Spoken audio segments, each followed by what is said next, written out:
Hello and welcome to the Capital Gains Tax Solutions podcast, where we believe most high net worth individuals and those who help them, they struggle with clarifying their capital gains tax deferral options. Not having a clear plan is the enemy, and using a proven tax deferral strategy such as the Deferred Sales Trust is the best way for you to sell your cryptocurrency, high-end primary home, real estate, or save a failed 1031 exchange so you can create and preserve more wealth. I'm your host, Brett Swarts. In each episode, I'm joined by some of the best wealth, financial, real estate, and business minds in the world, where they share their ideas, deal stories, and inspiration. So together we can make complex tax deferral strategies simple and passive income plans achievable. We're also streaming on expertcresecrets.com, and you can find us on iTunes there as well. Hey, I'm excited about our next guest. After a successful career in the Air Force and as an executive role for a software company, he founded a consulting company in 2005. The Great Recession brought some turmoil around 2009, and which kind of helped him transition into real estate, where he now helps people create and preserve our wealth by buying 1 to 4 unit complexes throughout the United States and other locations. Please welcome to the show with me, Dr. Axel. Dr. Axel, how are you doing today? Yeah, very good, Brad. Thanks for having me. Absolutely. Glad to have you on the show. And would you pronounce our last name for our listeners? Because Dr. Axel is the first part of the first name. And then tell us a little bit more about your story and your current focus. Yeah, absolutely. So the last name is Meierhoefer, which is a very German name, and that's also where the accent is from.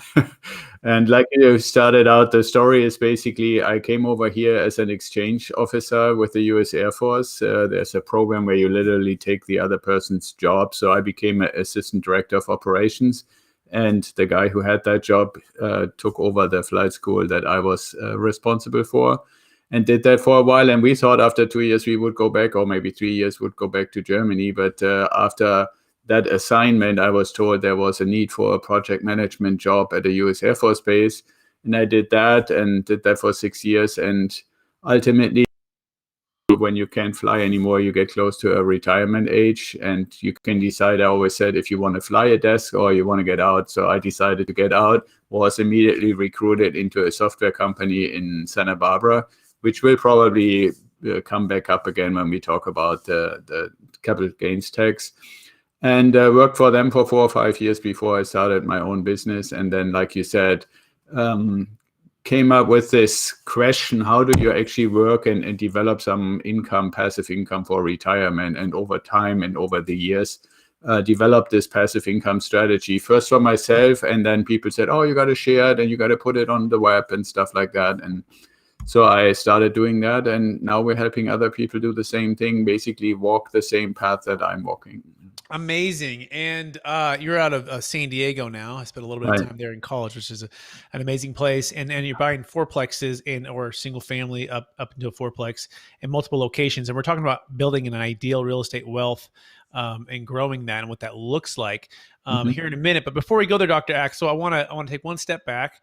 I believe we've all been given certain gifts in this life, and these gifts have been given to us to be a blessing and help to others. So I'm curious, what's maybe 1 or 2 gifts that you believe you were given, and how does that help how you help and bless people today?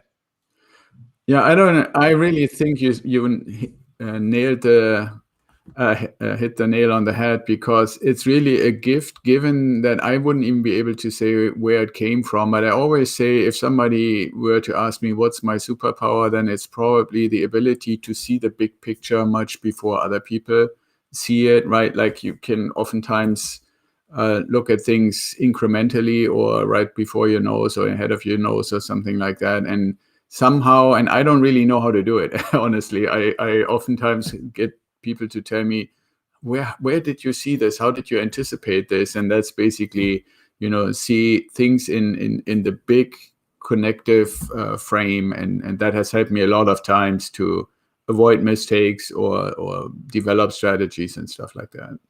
Amazing. Absolutely love that. And so now let's dive right into what is it that you do. And by the way, you can find more about Dr. Axel, and I won't even try to pronounce his last name. Just know that it's Dr. Axel at idealwealthgrower.com. That's idealwealthgrower.com. So, Dr. Axel, what's the number one way or number one secret, or the first secret to building your portfolio with cash flowing, producing 1 to 4 units throughout the United States? Well, the number one thing, and it's very close to the number two thing, is performance. Is really becoming clear in your thinking, or if you have somebody to help you as a mentor or as a coach, really become clear. How do you define performance for yourself? So in our case, we basically use as an initial anchor for performance the 1% rule, meaning like you look at a property, how much do they want to sell it to you for? And you take 1%, and that should be your monthly rent. So if I look at any properties here in our area, they're anywhere between about 650,000 to $1 million. That means even if I get the lowest end $650,000 property, I would have to get $6,500 a month in rent to meet that performance. And that is pretty much impossible to find. And that's why we said we need to find a place or places out of state where that is possible. So performance, I would still say, is probably number one, closely followed by the selection of the turnkey provider. Okay, so make sure we gather that for the listeners. So performance, close number one. You defined performance, or how do you define performance for yourself? So make sure you have a clear vision for what winning is, right? Let's define what's going to score the bucket and what's not going to score the bucket, right? What's going to get the base hit, the double, the triple, the home run. Right. And one way to applicably apply that is using what's called the 1% rule, which states that if I can buy something, let's say for $650,000, I would like to have at least $6,500 of rent, right? 1% of that on a per monthly basis. Is that a fair summary? Yeah, that's perfect. Excellent. And then you said the second one was? The second one is the selection of the turnkey provider. And I have to go a little bit broader so people understand. So turnkey investing basically means you find a company who finds what I call the ugly duckling in a nice neighborhood, the kind of like the worst house there, buys it, puts all the renovations, new electrical, new plumbing, kitchen, bathrooms, everything new. So the company renovates it and then puts a price on it that is at or just slightly below appraisal. Now, if they do this as the good ones do, 10, 12 properties a month, they have a pretty good idea and they know the area very well on what is a fair price that the property after renovation would appraise. So that's on the one hand, the price that you would buy it for, but also importantly, it needs to appraise so that you can actually put financing on it.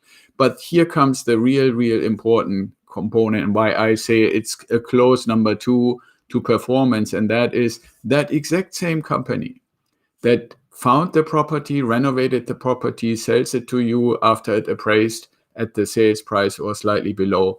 They also need to be the ones who manage it for you. And that is because there is a very important dynamic. And you can ask yourself, any of your listeners and viewers can ask themselves, if you were asked to fix something, and you know that after you fix it, shortly, a few months after that, you will be responsible to maintain it, because the person who owns it would not be there all the time. Then you fix it in a way that you have as little work as possible with maintaining it versus fixing it and selling it and never seeing it again. So picking turnkey providers who are actually doing all these steps, finding, renovating, putting a fair price on it and manage it, that's the number two top priority. Wow, Dr. Axel, you put that so well. And I'm going to make sure I encapsulate this because, I grew up in the Bay Area with my dad, part of my life, and we'd build these, custom homes, room additions, and construct them, right? And he'd always say, don't move bricks twice, right? And make sure that whatever we're doing in a way that's going to get top dollar too. But you're even taking another step forward. And if we had to still manage those properties afterwards, that we're going to have a higher level of care and responsibility to make sure that we're not having to fix it again. Is that a fair summary? Yeah, absolutely. Especially if you think about the things of daily life that we are all encountering, right? Like if you were to say, okay, I fix it so it looks good, it feels good, it works fundamentally, you could go and get any kind of the cheapest appliances, for example, that are on sale and put them in. And you know they will be doing okay probably for the first year. But when you think about it from a long-term buy and hold strategy, and you will be the one maintaining it, you would probably say, well, I'm rather giving up a little bit on the profit of the sale and make my monthly management fee without ever really or for a long time having to do anything, and therefore put a little bit better appliances, a little bit better faucets, a little bit better light fixtures, and on and on and on. If you go through any apartment or house that you and your dad built, or any of the listeners maybe living in, and say, okay, look around and see all the things and imagine, would you put in the cheapest possible thing you could get to maximize profit when you know that if it breaks, you are the one that's going to be called to fix it? And you're going to be the one that's responsible, right? Held accountable. I think that's the other Right. part, right? Because if even though you're the investor and they're the manager, you can say, "Hey, look," they can't just point to the other guy, right? Oh, well, 2 years ago that you go talk. No, you were that guy 2 years ago. You were that guy 6 months ago, right? What didn't you or did you do? Did or didn't you do what you should have done? And if you're not doing that again, then I'm not going to buy this next property from you. Is that a fair summary too, Dr. Axel? Yeah, absolutely. And there's one thing, from this big picture thing that you asked me about as kind of like a God-given gift in a sense, that I recommend is, if you are the investor, the purchaser of the property from the turnkey provider, or if you're doing this on your own and manage it on your own, I would strongly recommend, as one little wrinkle, trick, whatever you want to call it, is for each one of the things that use any kind of utility, so anything that uses gas, uses electricity, uses water, always when you purchase it, or when the turnkey provider purchases it on your behalf, so to speak, get the extended warranty. I once did a case study to go literally through the whole list, sat down with one of these people at Lowe's and said, I pretended as if I were to basically equip a house with everything that I could imagine. Then asked, okay, tell me, for all these things on our list, which ones can I get an extended warranty for, which was about 80%. And then I asked, how much would it be? And the price for the extended warranty, anywhere between 3 years to 6 years, 8 years on like water heaters and stuff like that, came together when you added it all up to about $1,000. So if you really think about it, you buy $100,000 house, you pay an extra $1,000, but you know for a fact that everything pretty much is under warranty for the next 5 to 8 years.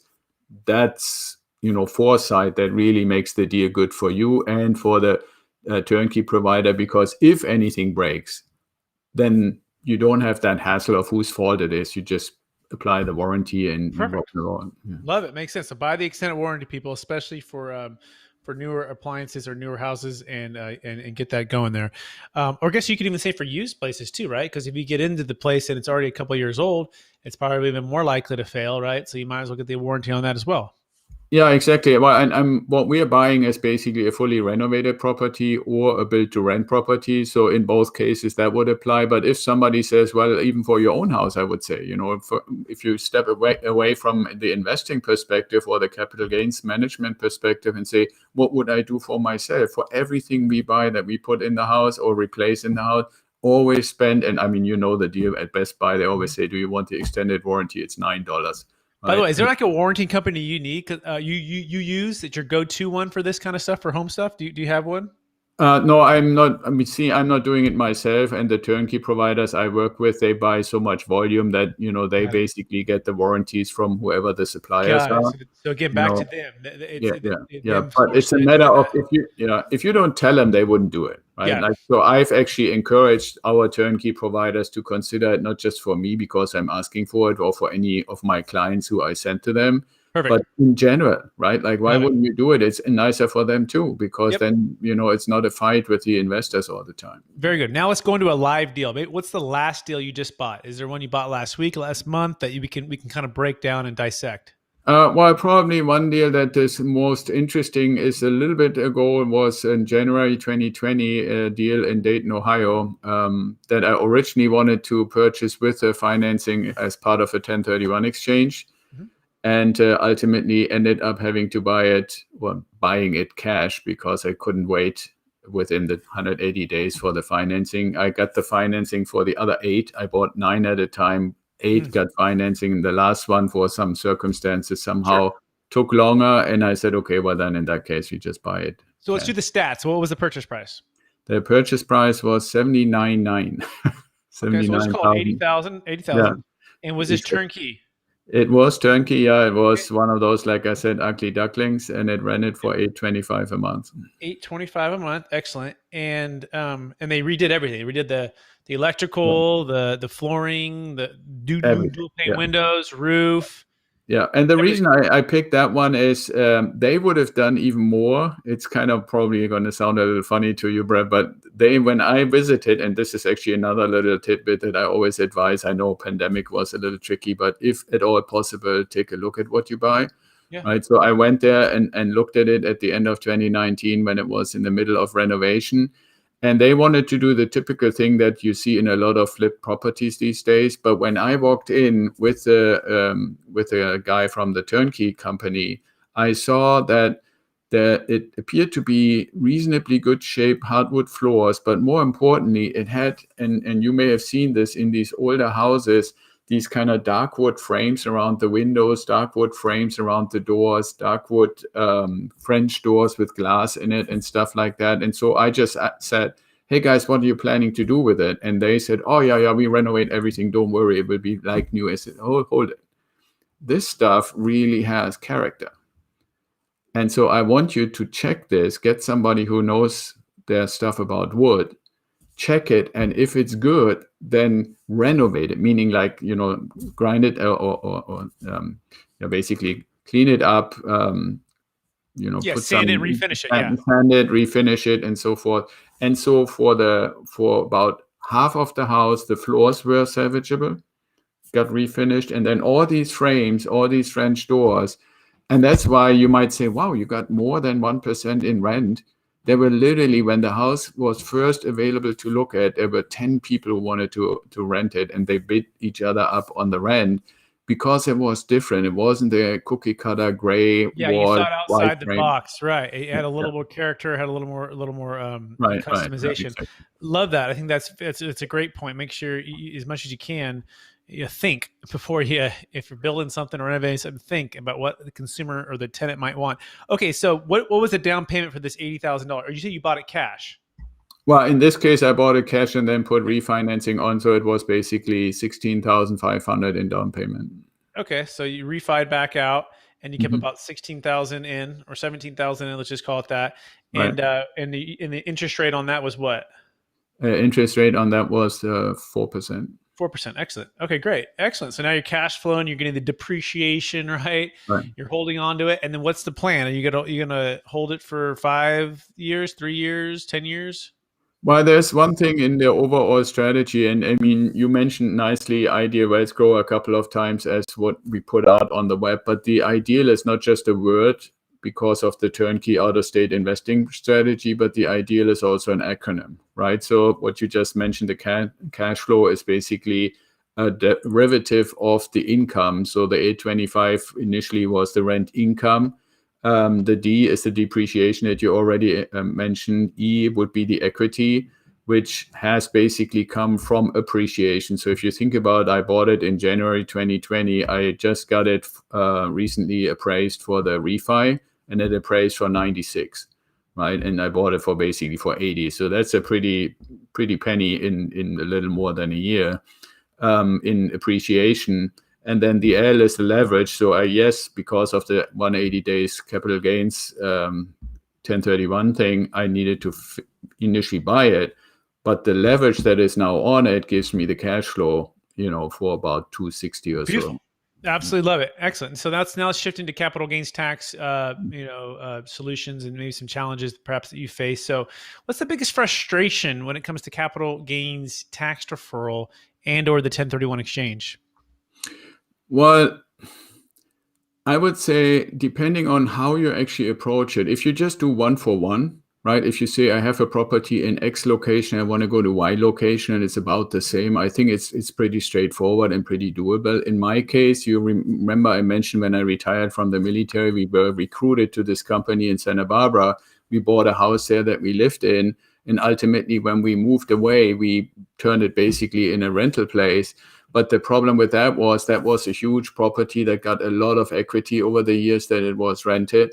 And when we wanted to exchange that, it was an exchange 1 to 8, right? And then it really gets tricky, because when you have the intention to get these really well-performing properties, but a whole bunch of them, the first real big frustration that I had was to say, okay, well, to be on the safe side, which goes back to this big picture frame thinking, I won't just identify 8, I want to identify maybe 12, 13, 14 properties.